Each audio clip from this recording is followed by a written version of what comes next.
Personal finance for the masses. This is not personal finance for the masses. Well, and so that brings me to a point that David and I have done some surveys and polling, on DefreyGuys.com, and by and large, the two main issues that come up for the queer community is that they're concerned about their retirement, they don't have enough saved for retirement, and they have too much debt. They want to pay off their debt, which probably isn't completely, opposite from what the straight community is dealing with. But we're more concerned about the queer community, and so I wonder if they know that having no debt and having a fat savings account is important, but they're spending otherwise. Wonder what the rationale is behind that, and how we can, kind of peel back that onion and help them live more authentically to what apparently their concerns are. But actually, maybe this might help. I have a question for you, David, because you work with a lot of individuals who are on track financially. They're investing, they're saving for retirement. Do you see some habits in their lives that you don't see in the general population that you may consider to be the ones that we're really kind of focusing on, individuals who have a lot of debt, who aren't saving enough for retirement?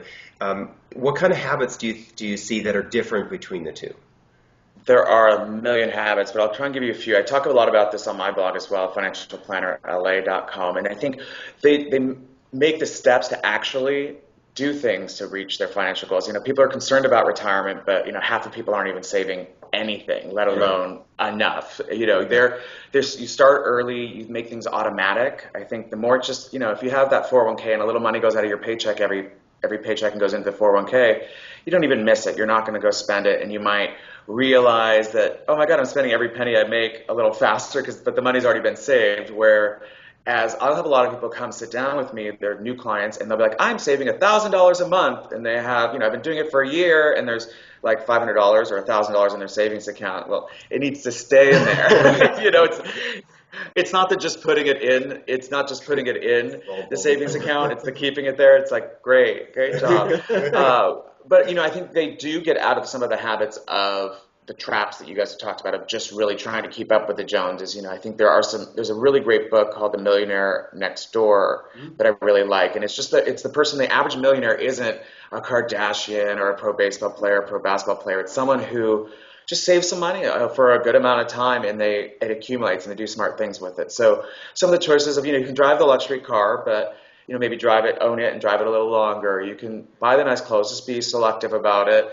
And you can take those trips, just, you have to pay for them in advance. Don't put them on the credit card, because I think where you guys probably found too, once just a little bit, you got a little behind and a little bigger behind, and all of a sudden there's interest on that is, 2 vacations a year is just going to pay the interest on that debt, let alone getting anything new. So there are a lot of habits, and I think, just getting out of the cycle of keeping up with the Joneses, or the gay Joneses, I think is a big thing there. Mr. Jones.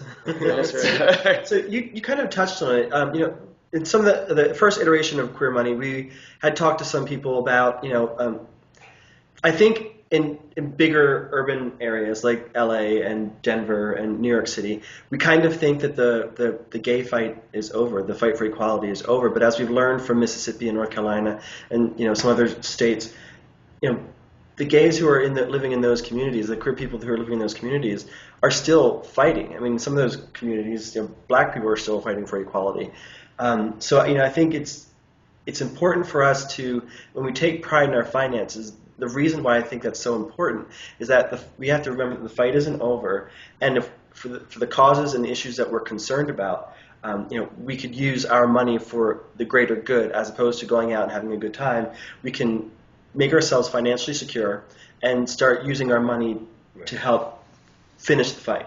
Right. Absolutely. Issues. Right. And that's kind of one of the primary purposes with Queer.Money, is that we want to help grow a financially strong LGBT community. And the reason for that is because like we were talking about with your debt, if your debt or your spending is a detractor in your life, then you're not able to give, whether it's time or money, to the things that can actually help the world become a better place. And so that's really what we want to focus on, is helping individuals be able to be more and do more. And one of the ways to do that is by being financially secure.